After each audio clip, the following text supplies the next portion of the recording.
단테의 신곡에 보면 지옥의 묘사가 자세히 되어 있어요. 그 지옥 맨 밑바닥에 누가 있느냐면은 가룟 유다가 있습니다. 그러니까 가룟 유다는 인류 역사 가운데에 가장 악질적인 사람의 대명사입니다. 또 오늘 본문에 마리아가 나오는데 예수님께서 뭐라고 하셨냐면은 천하에 복음이 전해지는 곳에 이 여자가 행한 일도 기억하라, 기념하라. 이 여자는 인류 역사 가운데에 가장 기념비적인 사람의 대명사가 되었어요. 두 사람이 오늘 본문에 동시에 등장하는 재미있는 본문입니다. 오늘 이 본문을 통해서 저는 지금 사순절 또 고난주간을 지나고 있습니다. 고난주간을 지나는 성도들의 마음의 자세가 어떠해야 될지에 관해서 함께 말씀을 드리고 또 묵상을 해보고자 합니다. 오늘 1절에 보면은 그렇게 되어 있습니다. 유월절 엿새 전에 십자가 지기 한 6, 7일 전에 이 기사가 났다는 뜻이죠. 이 일이 일어났습니다. 그렇기 때문에 예수님 돌아가시기 6, 7일 전, 그러면 지금 딱 묵상하기 좋은 그런 본문이 되겠습니다. 1절, 2절을 보시면은 유월절 엿새 전에 예수께서 베다니에 이르시되 이곳은 예수께서 죽은 자 가운데서 살리신 나사로가 있는 곳이라. 거기서 예수를 위하여 잔치할새 마르다는 일을 하고 나사로는 예수와 함께 앉은 자 중에 있더라 그랬습니다. 죽은 나사로를 살리신 예수님이 다시 이 집에 방문했습니다.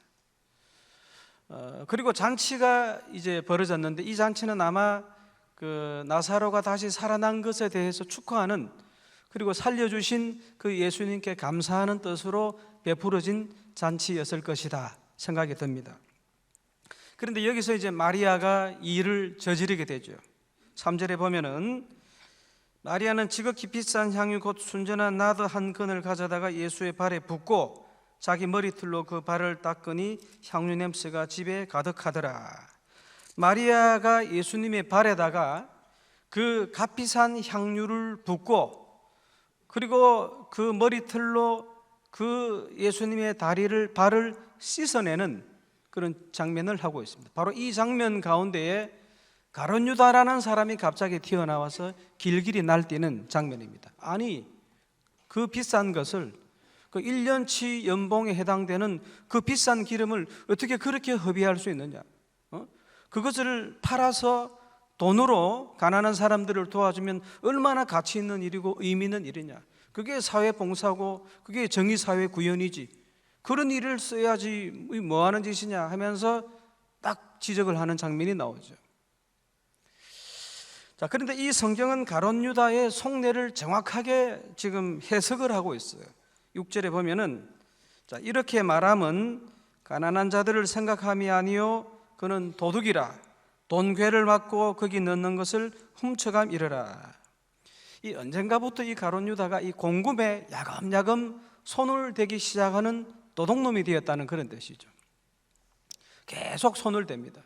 그러므로 이 성경은 이 가룟 유다의 속내를 정확하게 해석을 하고 있는데, 이 사람이 지금 이 가난한 사람 운운하는 것은 새빨간 거짓말이고, 그리고 실은 지가 저 돈이 탐이 나기 때문에 하는 소리다라고 성경이 정확하게 해석을 하고 있습니다.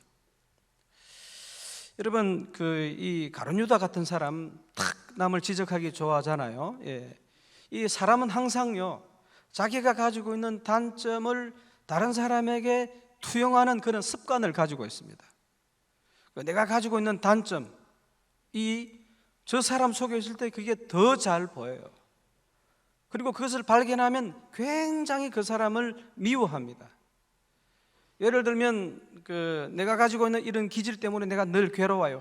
또 이런 그 성격 때문에 내가 또 실수했다, 늘 그러고 있는데, 근데 자기 자식 속에 자기가 가지고 있는 그 단점이 딱 보이잖아요.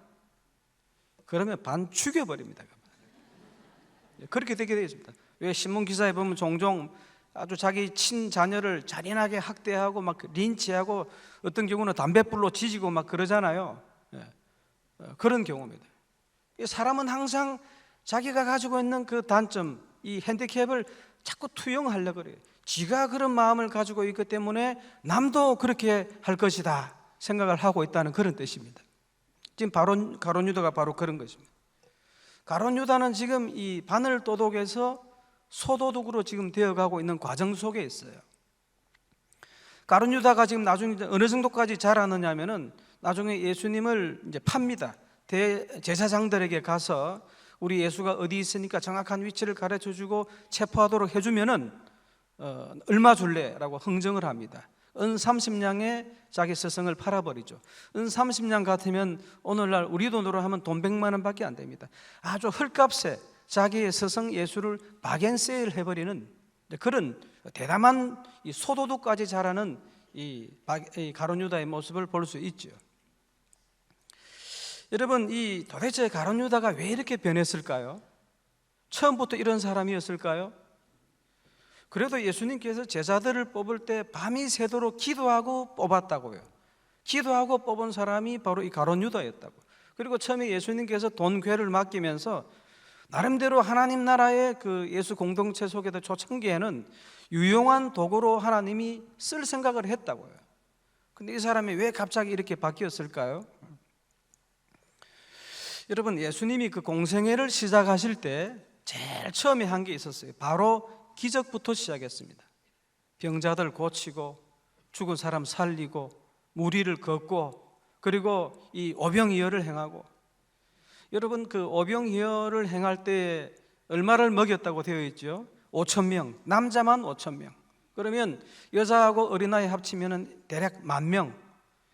유대 인구가 그 당시에 한 50만 명이었다 할 때 10,000명이라는 인구는 50분의 1에 해당되잖아요. 만약 지금 우리 그 대한민국 인구가 지금 한 5천만이라고 할 때 50분의 1은 100만 정도. 그러니까 예수님께서 여의도 광장에 떴다 하면은 100만 인파가 그냥 몰려들었던 겁니다. 어마어마한 대중동원력을 가지고 계셨던 것이죠. 이때 많은 지도자들이 깜짝 놀랐습니다. 예수를 보고 저렇게 사람이 많이 모일 수 있나? 그 중에서도 가장 놀란 사람이 혁명 세력들이었어요. 혁명 세력들. 이 사람들이 가만히 그 예수를 보니까 굉장히 매력적인 인물이 마음에 쏙 들었어요. 왜냐하면 이 사람들은 지금 그 메시아를 기다리고 있습니다. 메시아가 오면은, 자기를 리드해 줄 메시아가 오면은 어서 혁명 그 운동을 해서 로마를 뒤집어 엎고 그리고 이 자기들의 왕국을 건설하는 것을 목표로 하고 있는데, 바로 그 예수 속에서 그것을 발견한 것입니다. 가만히 보니까 예수가 제일 좋은 것은 이적을 행해요. 그 다음에는 설교의 권세가 있어요. 이 사람들 선동하는데 굉장한 소질을 갖고 있는 것을 발견했어요. 그 다음에 어마어마한 대중동원력이 있죠. 게다가 과격해요. 과격하지 합니다. 이 혁명 세력들은 굉장히 과격한 사람들입니다. 열심당원이라고 부르잖아요. 이 사람들 리스트에 그 성경에 나오는 그 로마의 앞제비 삭개오 같은 사람이 나오면은 그 적혀 있을 겁니다. 딱 만나면은 살금살금 다가가가지고 시칼이라는 단도를 꺼내서 푹 찌르고 율법의 영광, 하나님의 영광, 할렐루야 하면서 도망가는 사람들이 이 혁명 세력들이라고. 굉장히 과격합니다. 그런데 예수님도 좀 과격한 면이 없지 않아 있어요. 예수님께서도 지방 회당에 내려가면은 성경에 보면 바리새파 사람들하고 정면 충돌합니다. 늘 싸웠어요. 그 지방 회당을 중심으로 하는 정통 바리새파 체제를 완전히 뒤집어 엎어버렸던 사람이 바로 예수 그리스도였습니다. 그리고 이 예수가 수도 서울 예루살렘으로 올라가면 누구하고 붙느냐? 제사장 중심 사두개파들하고 정면 충돌합니다. 성전을 뒤집어 엎어버렸잖아요. 이 손으로 지은 이 성전을 다 때려부시고 내가 손으로 짓지 아니하는 성전을 3일 만에 짓겠다. 엄청 과격하셨어요. 그러다 보니까 이 혁명 세력들 중에서 이 예수 그리스도가 굉장히 마음에 쏙 들고 매력적인 인물이라고 생각해서 그 두 사람이 이제 예수님 당원으로 들어오게 되죠. 한 사람의 이름이 시몬, 또 한 사람의 이름은 우리가 잘 아는 가룟 유다입니다. 오늘 본문에. 그런데 이 가룟 유다는 보통 이 가룟이라는 말을 지명이라고 생각했는데 이런 지명이 없답니다. 그래서 이 가룟이라는 말은 그 이스카리옷, 어떻게 보면 칼제비라는 별명이 아닐까. 그 시칼이라는 단금을 품고 다녔는데 그 말에 어원이 되는 이스카리옷, 이 가룟 유다는 칼제비였다, 별명으로 적어 놓은 것이라고 생각합니다. 그만큼 칼을 품고 다니면서 이 테러를 하는 그런 사람이었다는 것이죠. 자, 그런데 예수님께서 이 가룟 유다를 선택해서 데리고 다니는데 이 가룟 유다가 이 예수님에게 계속 실망을 하는 것입니다.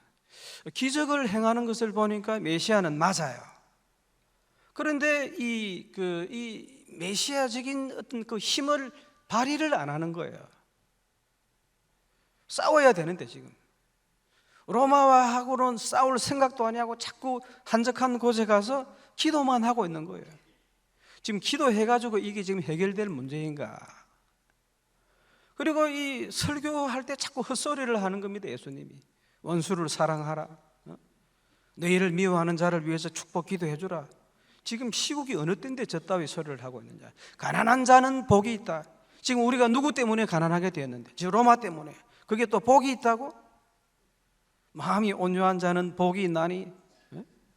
아니 지금 온유? 지금 이 시국에 온유? 그렇게 지금 가룟 유다가 생각을 한 거예요. 게다가 예수님께서 마지막 그 일주일 동안에는 이제 고난 주간을 당하고 계시잖아요. 제사장들에게 또 빌라도에게 질질 끌려다니면서 매 맞고 침뱉음 당하고 조롱 당하고, 딱 그런 모습을 보고 이 가룟 유다가 결정을 내립니다. 아, 저건 우리가 생각하는 그 메시아가 아니다. 바로 이 가룟 유다는 극단주의 극렬 민족주의자거든요. 아니에요. 네가 기적을 행하는 것은 맞지만 그러나 우리가 기다리는 그 메시아는 아니야. 너 팔아서 돈이나 벌자 하고 예수님을 팔았던 것이죠. 야, 여러분, 그 예수님이 이 가룟 유다가 예수님을 팔았던 그 원인은 뭐였냐면 예수님에 대해서 잘못 생각하고 있었어요. 그 당시 다윗 메시아니즘이라 그래가지고 자꾸 그 오실 메시아는 다윗과 같은 그 영토를 확장하고 그리고 전쟁에서 이기는 그런 다윗 메시아니즘적인 사고를 가지고 예수를 보니까 이게 안 맞는 겁니다. 그래서 결국 이 가룟 유다는 예수를 팔 수밖에 없었다 하는 것입니다. 그리고 하나 사람 살펴볼 것은 또 반면에 마리아를 한번 주목해 보겠습니다. 오늘 보면 3절에 보면 마리아가 300데나리온이나 되는 향유를 예수님의 발에 쏟아 부었다 그랬습니다. 1년 연봉에 해당되는 큰 금액의 그 향유를 예수님의 발에 붓고 자기 머리털로 씻었어요. 여러분, 이 나드 향유 굉장히 값비싼 겁니다. 제가 청년 때 우리 수련회 갔는데 식사 시간에 이제 비빔밥을 다 해주더라고요. 비빔밥을요. 근데 이제 고추장하고 참기름은 자기가 따로 이렇게 넣어야 돼요. 쭉 줄 서서. 그래서 이제 있는데 어떤 한 청년이 고추장은 적당하게 넣더니 그 비싼 참기름을 쭉 짜더니 다른 사람의 3배치를 넣는 거예요. 일제히 그 청년을 다 째려봅니다. 그리고 왕따 시켜버렸습니다. 그리고 결국 그 청년은 교회를 나가야만 했습니다. 참기름 잘못 짜가지고.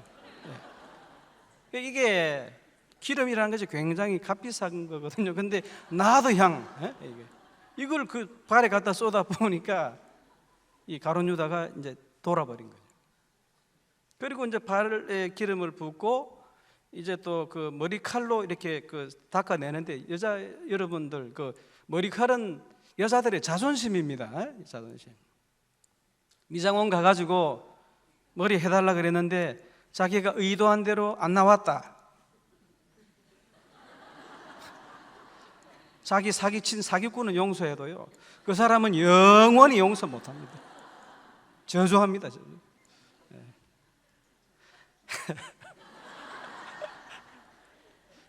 그렇죠.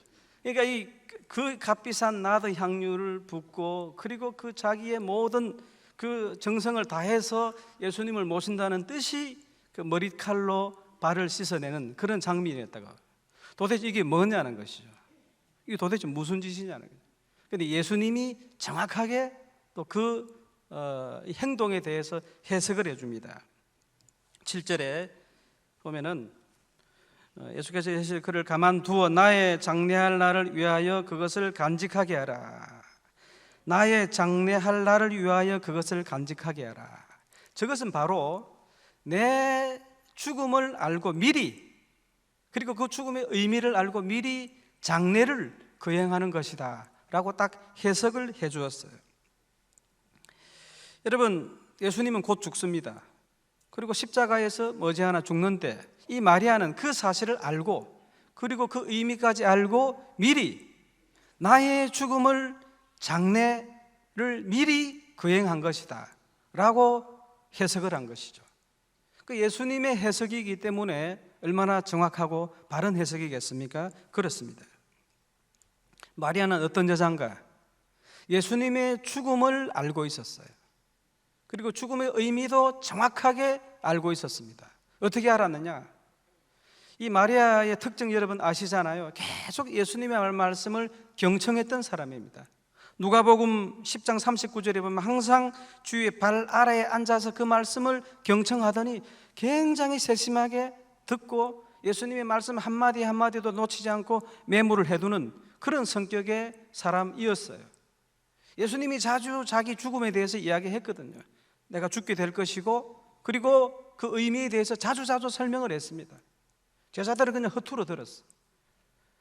예수님께서 결정적인 말씀을 하시잖아요. 유월절 전에 성만찬을 베풀면서 이 떡은 너희를 위하여 찢기는 내 몸이다. 이 잔은 너희를 위해서 흘리는 내 피다. 너희를 위하여 힌트를 줬잖아요. 근데 제자들은 몰랐을 거예요. 왜 갑자기 빵 먹고 떡 먹으면서 잔 먹으면서 너희를 위하여 그랬을까? 자기 배고프니까 자기를 위하여서 먹는 거지. 이걸 가르쳐줘요. 갑자기 왜 우리를 위하여라는 말씀을 하실까? 이런 스타일의 말을 이 마리아는 놓치지 않았어요. 다 알고 있었습니다. 제자들은 예수님께서 자주 내가 죽는다, 그리고 3일 만에 다시 살아난다 이야기 자주 했어요. 근데 제자들은 어떻게 생각하느냐? 이 살아난다라는 말은 생각 안 하고 죽는다는 쪽에 자꾸 초점을 맞추는 거예요. 그래서 예수님 어떻게 죽는다는 그런 말씀을 하십니까? 어떻게 혁명을 이루고 로마를 지금 쳐부숴서 우리 왕국을 세워야 되는데 어떻게 그렇게 나약한 소리를 하십니까? 베드로 같은 사람은요 막 꾸짖으면서 막 야단을 쳤다라고 그렇게 성경에 기록이 되어 있습니다. 제자들은 다 놓쳐요. 근데 마리아는 그런 말씀 한마디 한마디를 귀담아 듣고, 그리고 예수님이 죽으신다, 그리고 그 죽음의 의미까지 마리아는 알았어요. 그 다음에 부활하신다. 그러면서 예수님께서 미리 죽으실 그 죽음을 자기가 그런 향료의 기름을 붓고 씻기면서 그것을 거행하는 것이다. 이 해석이 예수님께서 내려주신 해석이기 때문에 정확하다는 것입니다. 여러분, 이 예수님이 이런 이 여인의 행동을 보고 어쨌습니까? 굉장히 기쁘했습니다. 큰 찬사를 보냈어요. 여기서 우리가 한 가지 알 수 있는 것이 뭐냐면, 과연 예수님이 뭘 그렇게 기뻐하시느냐? 예수님께서 우리의 어떤 행동을 보고 그렇게 감격하실까? 이 본문을 통해서 볼 때 뭡니까? 자기가 누구인지 잘 알아주는 것. 예수님이 그것을 기뻐하시더라는 거죠. 자기가 행한 그 일의 의미를 잘 기억하고 기념해 주는 것, 그것을 예수님께서 기뻐하시더라는 것이죠. 예수님께서 자기가 행하신 그 일에 대한 의미를 사람들이 잘 기억하고, 그리고 그것을 기념하는 것, 그리고 감사하는 것, 이것을 예수님이 그렇게 기뻐하셨다. 그래서 복음이 전파되는 곳에서 이 여자의 행한 일을 기념하라, 그 정도 찬사까지 내리셨다 하는 그런 뜻이 되겠죠. 여러분, 예수님의 공생의 기간 동안에 예수님이 자주 하셨던 질문이 있어요. 뭘 예수님이 궁금하셨냐면은, 사람들은 나를 누구라 생각하느냐 자꾸 제자들에게 물어봤어요. 너희는 나를 누구라 생각하느냐 자꾸 물어봤어요. 베드로가 뭐라 그랬습니까? 주는 그리스도시요 살아계신 하나님의 아들입니다. 너무 옳구나. 너무 기뻤어요. 너무 감격해가지고 그때부터 이 천국 열쇠에 대한 이야기를 하면서 장차 교회를 세우는데 이 베드로, 피트로, 이 반석과 같은 믿음 위에 내가 바로 비로소 교회를 세우겠다. 너무 감격하고 좋아하셨어요. 자기가 누구인지 알아주시는 것을 예수님이 굉장히 좋아하셨습니다. 여러분, 우리가 이 사순절을 지금 보내고 있잖아요. 뭐를 해야 되겠습니까? 예수님을 잘 생각해 드리는 것, 예수님께서 우리를 위해서 베풀어 주신 그 일을 기억하는 것, 그리고 그것을 기념하는 것, 그리고 그것에 대해서 감사하는 것, 이게 가장 예수님께서 기뻐하시는 일이다. 우리가 사실 예수님을 위해서 뭘 해드릴 수 있겠습니까? 여러분, 그래서 이 사도 바울은 이 예수 그리스도 복음을 생각할 때 나는 정말 자랑스럽게 생각한다라고 했어요. 우리도 자랑스럽게 생각하고 기억해야 됩니다. 그런데 로마인들은 이것을 굉장히 부끄럽게 생각했습니다. 유대인들은, 로마인들은 복음을 부끄러운 것으로 그렇게 생각을 했습니다. 왜 부끄럽느냐? 이 복음 사절 자체 내용이 그렇게 구질구질하거든요. 어떻게 보면 여러분, 예수님께서 공생애 시작하실 때 기적을 행하셨잖아요.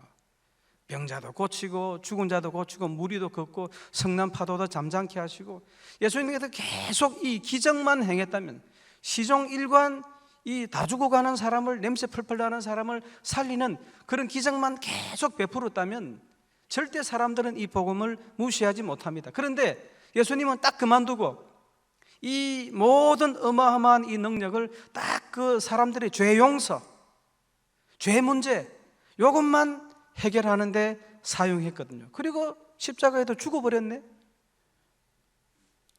그러니까 사람들이 볼 때 이 구질구질한 종교가 되는 거예요.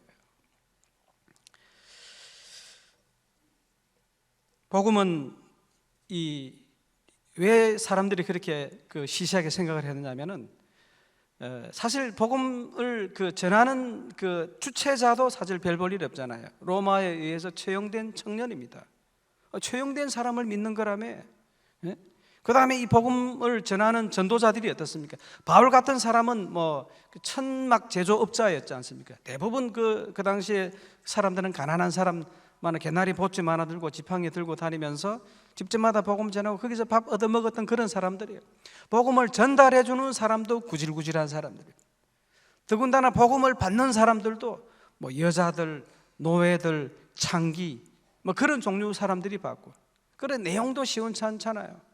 아니 그 채용당해 죽은 그 사람을 믿으면 천국에 온다며 누가 그걸 믿겠습니까?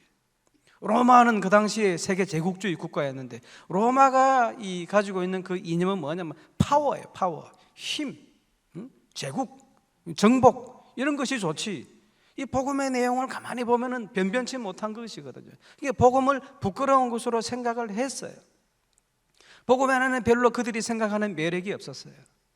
예수님께서 천국 초청 잔치에 보면은 많은 사람들이 초대에 응하려고 하는데 가만히 보니까 그 천국 잔치 보니까 자기들이 생각하는 그 메뉴가 없어요. 자기들은 이 예수님을 따르면은 더 큰 권력이 오고 더 큰 부가 따라와야 되는데, 예수님의 설교를 가만히 들어보니까 원수를 사랑하고 이웃을 용서하고 용납하고 순종하고 이런 것만 있거든요. 그러다 보니까 사람들이 이 복음에 대해서 매력을 못 느꼈습니다. 특별히 세계 최고의 엘리트 국가였던 그 국민들이 볼 때는 이 복음은 부끄러운 것으로 생각을 했어요. 그 겉모습을 보면. 근데 그 겉모습은 사실 트릭이죠. 그 안에 알맹이는 뭐냐?